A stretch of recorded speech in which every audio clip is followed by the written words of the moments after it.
Good day mga ka-Wizard Moto, at welcome back ulit sa ating channel. Slowly but surely ay unti-unti nang idinadala ng mga ilang motorcycle unit ang ilang motorsiklo na itinampok at ni-review natin sa ating channel nitong mga nakalipas na buwan o taon na nung una ay akala natin na imposibleng dalhin sa Pilipinas. Katulad na lamang ng Kymco KR V160, Fecon Venture 150, Aprilia Is RGT 200, Skygo Lifan Kipi V150, Isway Jet X150, Suzuki Avenis 125, at iba pa. At ngayon ay idagdag na natin sa listahan ang isa na namang panibagong scooter na pang dual purpose, walang iba kundi ang bagong Bristol EDX 160 na rebranding ng SANY ADV 150. So yes, Bristol po ang nakakuha ng SANY ADV 150, na dati na rin nating itinampok sa ating channel taon na ang nakalipas nung una itong pinakilala sa motorcycle show sa China. So kung mapapansin nga natin ay halos pang dual purpose ang mga bagong scooter na nagsisilabasan ngayon sa merkado at idinadala sa Pilipinas.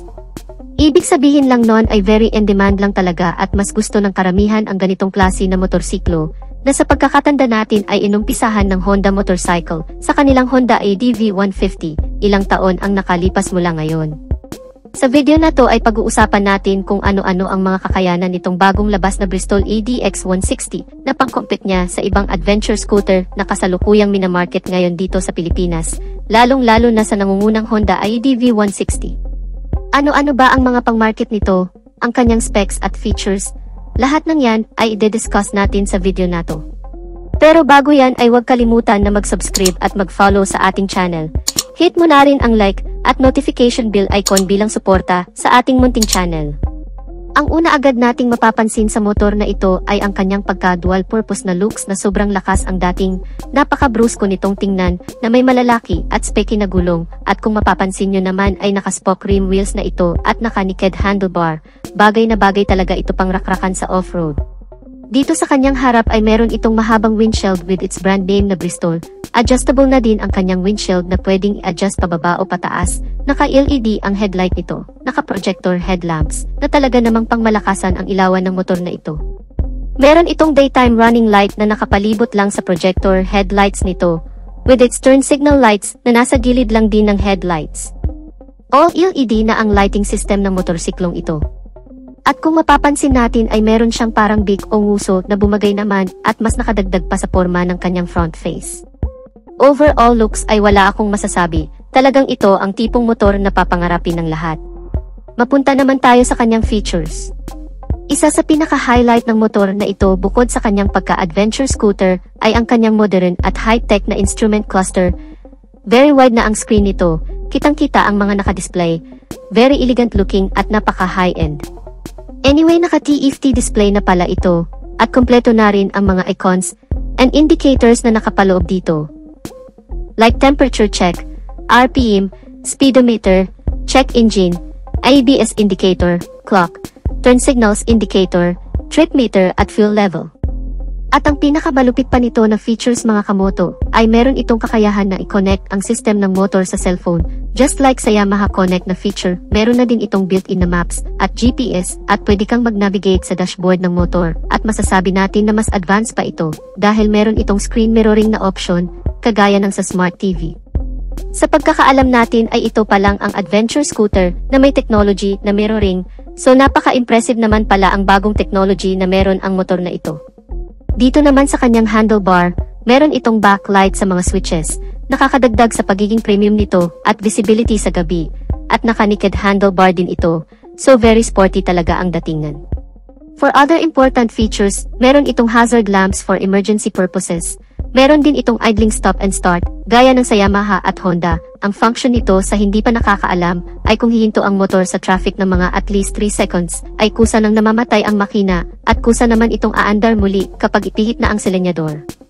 Ang purpose nito ay para mas makatipid sa gas, makapahinga ang makina, at makabawas din at least sa polusyon. In terms naman sa safety features ay meron itong single channel ABS o anti-lock braking system na pwede mong i-switch off and on, at alam na natin ang function ng ABS, piniprevent nito ang pagka-lock ng gulong kung sakaling merong biglaang pagpreno na pwedeng magresulta sa pagkadulas at pagkasemplang. Pangalawang safety features ay ang side stand engine cut-off switch na hindi aandar ang engine kapag ka nakababa ang side stand ng motor. At hindi rin ito papahuli dahil nakakeyless entry na ito, dagdag safety, at bawas hassle dahil remote na lang ang gagamitin para mapaandar ang motor. Meron din itong front pocket o glove box at nakapaloob naman dito ang kanyang USB charging port. Talagang mapapaw ka sa dami ng magagandang features ang motor na ito. Kung akala mo ay tapos na, wait, there's more. Naka-upside down fork na ang suspension niya sa harap at naka-dual air shock with sub-tank naman sa likod na may golden na kulay pareho. So alam naman natin sa ganitong mga suspension ay build talaga ito for performance, pang off-road talaga. Big bike na talaga ang datingan ng scooter na to. Mapunta na tayo sa kanyang engine specification. Meron itong exact engine displacement na 155.6 cubic centimeter, 4-stroke, liquid-cooled, single overhead cam, single cylinder, 2 valves. Good news na din dahil naka-fuel injected na, at naka-CVT type transmission. Meron naman itong maximum torque of 14 Nm at 5,500 RPM. Ang front brake ay naka-wavy disc brake, with 2-piston caliper at equipped ng anti-lock braking system o ABS, so again naka-spoke wheels na po ito o naka-rem set. Meron naman itong tire sa harap na 110/80 with 14-inch rim size. Sa likod naman ay 130/70 with 13-inch rim size, naka-dual sports type na ang tire at tubeless. Rear brake ay naka-single disc brake, 1-piston caliper at wala pong ABS system, sa harap lang po ang may anti-lock braking system. Fuel tank capacity ay 11 liters so hindi na rin masama. Meron naman itong average fuel consumption na 43 km per liter at ang fuel tank niya ay nasa central spine na hindi mo na kailangan buksan ang upuan para magpagas. Seat height ay 790 so medyo may kataasan ng kaunti pero kaya pa rin naman ng mga 5 plot basta marunong ka lang talagang humawak at magdala ng motorsiklo. Overall na bigat naman ay nasa 137 kilograms. So medyo magaan lang, at may wheelbase na 1,330 mm. Ang kanyang underseat compartment naman ay very spacious na din at kasya ang isang full face na helmet at may extended na space pa para paglagyan ng ibang mga gamit. Naka 2 ton pala ang upuan ng scooter na to. So sa datingan ng Bristol ADX 160 ay meron itong kamukha sa Hyundai XADV 750. Naka top box ready na din pala ang grab bar niya sa likod. At napakaastig din ang design ng kanyang tail light, all LED din na po ang lighting system ng motor na ito.